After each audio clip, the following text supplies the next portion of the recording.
সরকারি দল বিরোধী দল দেশের সাধারণ সব মানুষ কোরআনকে মানে, কোরআনের কথা বলে। তাই তো দেখলাম বাংলাদেশের এক মন্ত্রী এক বক্তৃতায় সূরাতুন নিসার 85 নম্বরের আয়াতের রেফারেন্স দিয়ে বলতেছে আগামী নির্বাচনে ভোটের সময় আপনারা কিন্তু সেই আয়াতের দিকে খেয়াল রাখবেন। বলেছে কি বলেছে না? মান ইয়াশফা শাফাআতান হাসানাতান ইয়াকুল লাহু নাসিবুম মিনহা। কত সুন্দর ওয়াজ মন্ত্রী সাহেবার। তিনি তার ওয়াজে বলেছেন, তিনি যদিও আরবিটা উচ্চারণ করতে পারেননি, কোরআনে কারিমের আয়াত উনি উচ্চারণ করেননি, আমি মনে করি ওনার জন্য ভালো হয়েছে। না হয় এর আগে উনি যে এক লাইন আরবি উচ্চারণ করেছেন, পৃথিবীর কোন ভাষায় করেছেন আমি বুঝতে পারি না। উনি কোরআনে কারিমের অনুবাদটা বলেছেন, কোরআনে কারিমের সে আয়াতের কেউ যদি ভালো কাজের সুপারিশ করে, কেউ যদি ভালো কাজের সুপারিশ করে, ওই ব্যক্তি যদি ভালো কাজ করে তো তারও একটা সেই ভালো কাজের সওয়াবের হিস্সা থাকবে। আর ওমাই ইয়াশফা শাফাআতান সাইয়্যা, কেউ যদি মন্দ কাজের সুপারিশ করে ইয়াকুল লাহু কিফলুম মিনহা, তো মন্দ কাজ করবে যে ব্যক্তি তো তার একটা গুনাহের হিস্সা অংশ ওই সুপারিশকারী পাবে। তিনি বুঝাতে চেয়েছেন আপনারা যদি নির্বাচনের সময় এমন লোকেরে ভোট দেন যে ক্ষমতায় গিয়ে দুর্নীতি করে, চুরি করে, তো আপনাদের কিন্তু এর একটা অংশ নেওয়া লাগবে।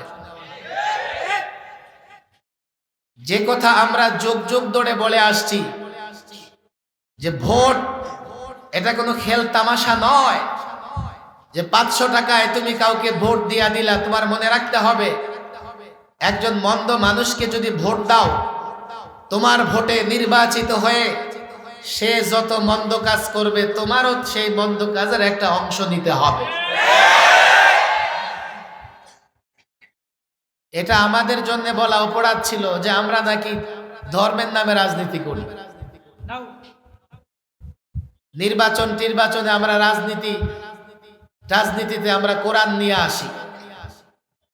এখন যেহেতু মন্ত্রী সাহেবা নির্বাচনের সাথে কোরআনকে নিয়ে আসছেন, কোরআন দ্বারা দলিল দিয়েছেন, এখন তো আর আমাদের দ্বারা বললে সেটা অন্যায় হবে না।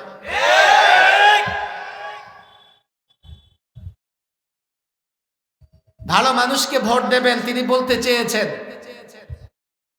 জানি না কবে আপনারা ভোট দিতে পারেন, দিতে তো পারেন না এমনিতেও।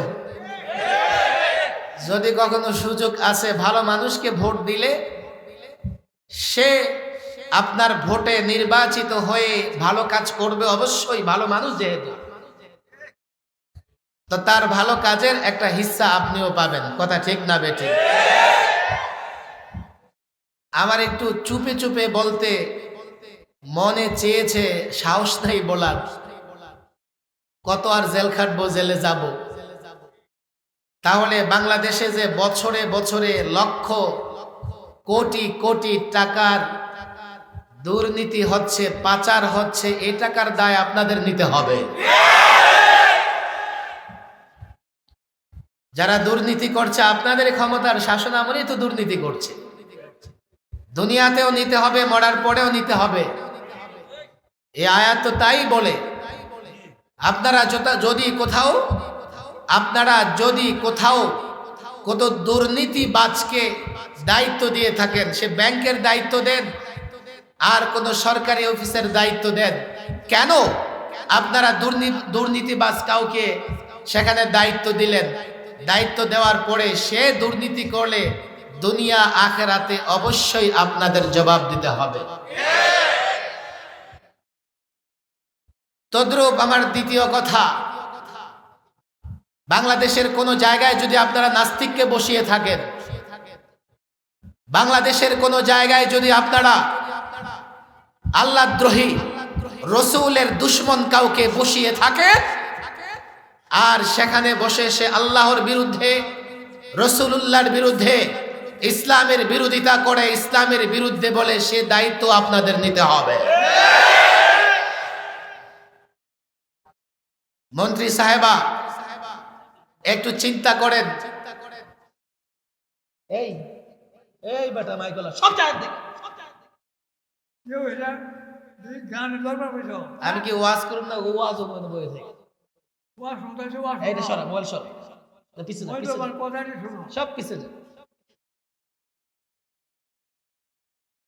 মাইক একটা নিয়ে এসে বেটা সারে গামা 6 ঘন্টা মাহফিল হয়েছে, মাইকটাই ঠিক করতে পারে না। এমন বয়ে বয়ে পন্ডিত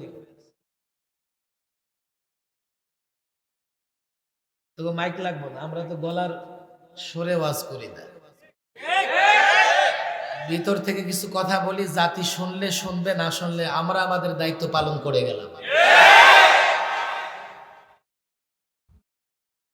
যখন মাহফিলের মঞ্চে বসে কথা বলি, আল্লাহর কসম আমরা কোনো দলের পক্ষেও নই, বিপক্ষেও নই, আমরা ইসলামের পক্ষে, মুসলমানের পক্ষে, আমরা কোরআনের পক্ষে, রাসূলুল্লাহর পক্ষে। কোন দল যদি আমাদেরকে দুশমন মনে করে, তার কপাল পোড়া। কোন ব্যক্তি যদি আমাদেরকে দুশমন মনে করে, তার কপাল পোড়া। কোরআনে কারীমের বাংলা অনুবাদ পাওয়া যায়, দেখো, বাসায় গিয়ে দেখো, ওলামা একরামের দায়িত্ব কি দেখো। তোমরা বাংলা অনুবাদ পড়ো, যে কোনো একটা তাফসির হাতে নাও, সূরাতুল মায়েদার 62 এবং 63 নম্বরের তর্জমা পড়ো, সংক্ষিপ্ত তাফসির পড়ো। আল্লাহ যে দায়িত্ব দিয়েছেন, যে দায়িত্বের কারণে আল্লাহ আমাকে জিজ্ঞাসা করবেন, আমি সেই দায়িত্ব পালন করব যতদিন আমার দেহে প্রাণ থাকে।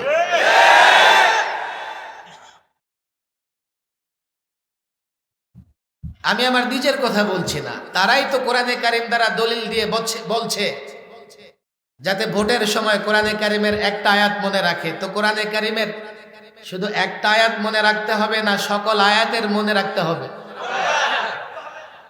আমি জানি এটা আপনাদের দ্বারা সম্ভব না, তবে আপনারা যেহেতু ক্ষমতায় আছেন, আমি আরো কয়েকটা আয়াত আপনাদের স্মরণ করিয়ে দিতে চাই, আরো কয়েকটা আয়াত স্মরণ করিয়ে দিতে চাই, যাতে আপনারা যেখানেই যান অন্তত এই জাতি যেন জাহান্নামে না যায়।